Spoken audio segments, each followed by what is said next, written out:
గుంటూరు ఎస్పీకి వినతి పత్రం సమర్పించారు మాజీ మంత్రి అంబటి రాంబాబు. తన ఇంటిపై, ఆఫీసుపై దాడికి పాల్పడిన వారిపై కేసులు నమోదు చేయాలని కోరారు. హత్యాయత్నం జరిగిందని ఆరోపిస్తూ పోలీసులు ప్రత్యక్ష సాక్ష్యాలుగా ఉన్నప్పటికీ సరైన చర్యలు తీసుకోలేదని విమర్శించారు. దాడి జరిగిన వెంటనే సుమోటోగా కేసు నమోదు చేయాల్సిన పోలీసులు ఆలస్యంగా కేసు నమోదు చేసి తేలికపాటి సెక్షన్లతో నిందితులకు స్టేషన్ బెయిల్ ఇచ్చారని ఆరోపించారు.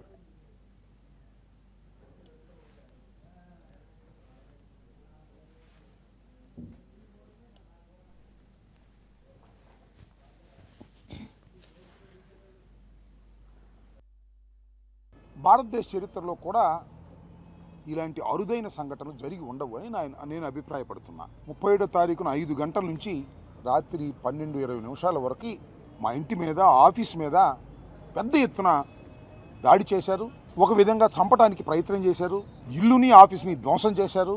నా ప్రాపర్టీని అన్నింటినీ కూడా, కార్లు, అక్కడ ఉన్న ఫర్నిచర్ అంతా ధ్వంసం చేసేటటువంటి కార్యక్రమం చేశారు. 7:20 పాటు విధ్వంసాన్ని సృష్టించారు. ఆ తర్వాత నన్ను అరెస్ట్ చేశారు, జైలుకి పంపించారు. 18 రోజుల తర్వాత న్యాయస్థానాల తీర్పుతో నేను బయటకు రావడం జరిగింది. Police has not taken any action. చాలా దురదృష్టం. అది భారతదేశ చరిత్రలోనే చాలా దురదృష్టం. నేను కంప్లైంట్ ఇచ్చేంత వరకు అసలు యాక్షన్కి వెళ్ళలేదు, కేసు కూడా రిజిస్టర్ చేయలేదు. సుమోటివ్గా కేసు బుక్ చేయాలి. నా ఇంటి మీద 31వ తారీఖున జరిగినటువంటి దాడి కానీ, సంఘటన కానీ కోర్టు వారి యొక్క అనుమతితో నా లీగల్ అడ్వైజర్ చెప్తే కంప్లైంట్ రాసి సంతకం పెడితే ఆ కంప్లైంట్ తీసుకెళ్ళిస్తే 2వ తారీఖున కేసు బుక్ చేశారు.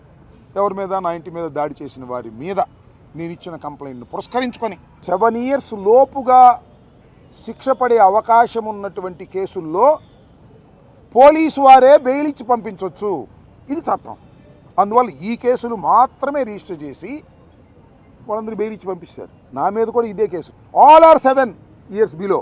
నాకు మాత్రం బెయిల్ ఇవ్వాలి పోలీసు వారు. కోర్టులో ప్రొడ్యూస్ చేశారు. కోర్టు వారు రిమాండ్కి పంపారు. అంత పక్షపాత ధోరణితో పోలీసు వ్యవస్థ పనిచేస్తుంది అని చెప్పడానికి ఇది ఒక ఉదాహరణ.